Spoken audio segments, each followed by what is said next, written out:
Bonjour. Alors si vous aussi le matin vous vous levez avec des douleurs musculaires et des douleurs articulaires un peu partout, alors je vous conseille de faire quelques mouvements de mobilisation des articulations.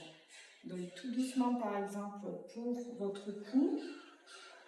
Donc on descend la tête tout doucement sans aller sur la douleur, on remonte, on relève légèrement, très peu vers le haut, on ramène. Donc vous faites quelques mouvements comme ça en soufflant. On inspire au centre, menton parallèle au sol. On expire. On y va tout doucement. On va faire pareil en tournant la tête à droite. On ramène au centre, on inspire. On tourne la tête à gauche. On ramène au centre, on inspire.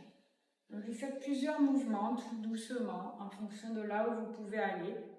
Ensuite, vous pouvez faire une inclinaison latérale en restant bien la tête parallèle. Voilà, le menton parallèle au sol, on incline, c'est-à-dire qu'on rapproche l'oreille de son épaule. On souffle, on ramène au centre, on inspire. Donc on rapproche simplement l'oreille de l'épaule. Ensuite, on va faire des mouvements pour réveiller les muscles autour des omoplates ici. Tous les muscles autour des omoplates en conscience. On va inspirer, souffler en faisant des cercles vers l'arrière, en mobilisant et en réveillant tous ces muscles qui sont autour des omoplates. Ensuite, on va le faire aussi dans l'autre sens. Tout ça, ça ne prend pas très longtemps et ça va réveiller, c'est un réveil musculaire, réveiller le corps. Vous pouvez monter un bras là où vous pouvez, tout doucement, puis relâcher. Montez l'autre bras, puis relâcher. Ensuite, quand vous aurez fait plusieurs de ces mouvements, faire des rotations de toute l'articulation de l'épaule, donc en grande amplitude. On monte, on va chercher loin et on ramène, on monte, on va chercher loin et on ramène. Pour ceux qui ont mal aux épaules, c'est pas possible, on peut le faire comme ceci, avec les coudes. On dessine les cercles avec les coudes, de plus en plus grands, toujours en inspirant et en soufflant. Vous synchronisez les mouvements avec votre respiration. Voilà, on peut aussi le faire si on ne peut pas monter les bras, tout simplement juste en partant des bras ici comme ceci tendus et dans l'autre sens. On pourrait aussi le faire comme ceci, tout doucement, dans un sens, dans l'autre. Mais on cherche l'amplitude musculaire. On peut aussi faire à l'envers, on va chercher loin derrière et on va ramener, loin derrière vers le haut et on ramène.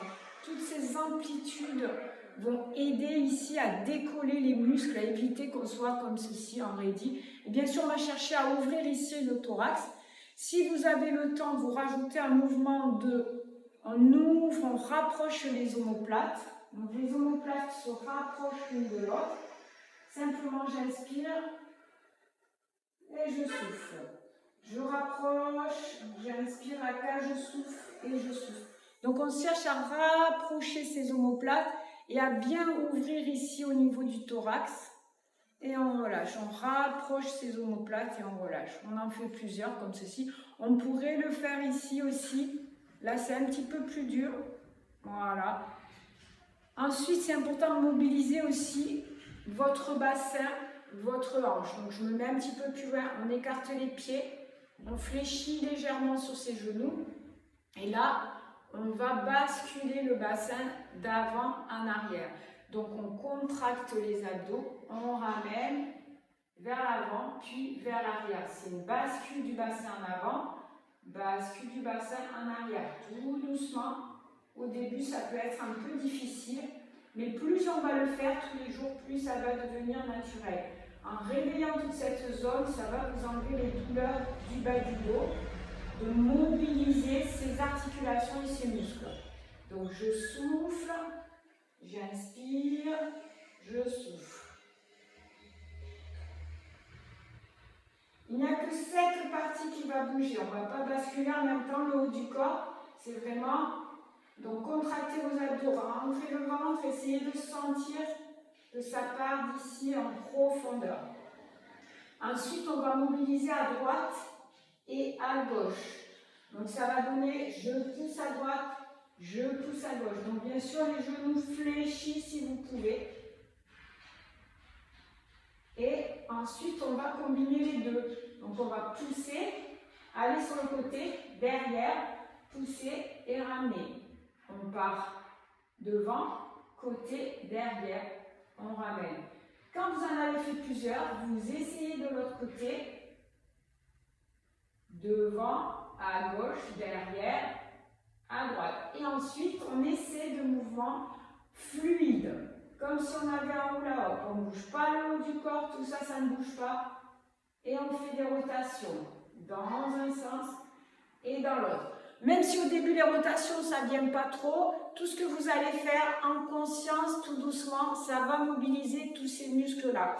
Autre chose, il est important de faire, vous pouvez vous appuyer, c'est des grandes rotations de la hanche qui partent d'ici, de votre fémur, le muscle, le gros muscle,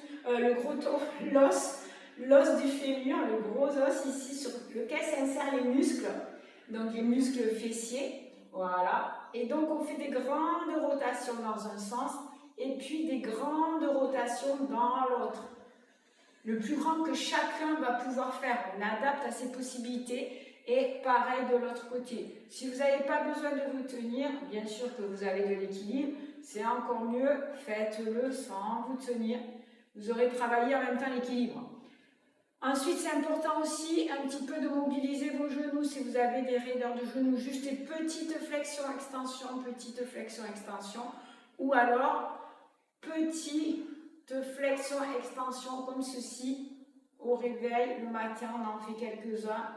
On inspire et là, quand on entend, on souffle. On peut le faire assis sur une chaise.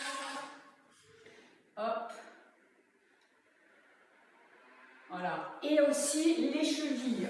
Très important, donc les chevilles, je l'avais montré dans une autre vidéo. Tenez la jambe pour ne pas tricher, pour que ça tourne et que ça bouge que au niveau ici de la cheville, des rotations dans un sens, dans l'autre, et puis des flex-pointes, flexion-extension. Ça va faire circuler, ça va faire travailler votre mollet et ça va empêcher que vos articulations soient raides. Et ensuite, elles ne peuvent plus bouger en flexion-extension, elles ne peuvent plus aller sur le côté, elles ne pourront plus faire de rotation. Ça va vous permettre de garder votre autonomie parce que vous allez garder une bonne marche. Si on est raide, la marche, elle va être comme ceci. Et là, on risque de perdre l'équilibre. Il faut vraiment la souplesse des articulations pour conserver un bon équilibre et pour conserver une marche qui soit bien équilibrée, répartie dans votre corps. Donc voilà, c'est des mouvements que si vous avez des douleurs en vous réveillant le matin, vous pouvez faire. Après, j'ai oublié de vous dire qu'on peut faire des mouvements pour les doigts. Mais je l'avais dit dans une autre vidéo, donc ça, c'est bien pour réveiller le matin. Ensuite, j'avais montré ça aussi dans un sens, dans l'autre. On peut aussi ici aller pincer plusieurs fois, 3 fois, entre les doigts, comme ça, entre le pouce et le majeur, on pince. Et aussi, on masse chaque doigt, l'un après l'autre. Je ne veux pas faire la vidéo trop longue, donc je vais assez vite. Mais vous massez tranquillement toutes les articulations, voilà, en partant des métatarsiens. Et vous secouez aussi vos doigts, voilà. Et tout ça, ça va aider aussi pour tout ce qui est raideur des doigts, éviter que se développe l'arthrose. Voilà, j'espère que ça vous aura aidé. Donnez-moi vos commentaires, essayez et dites-moi ce que ça donne. Merci beaucoup, bonne journée, prenez soin de vous.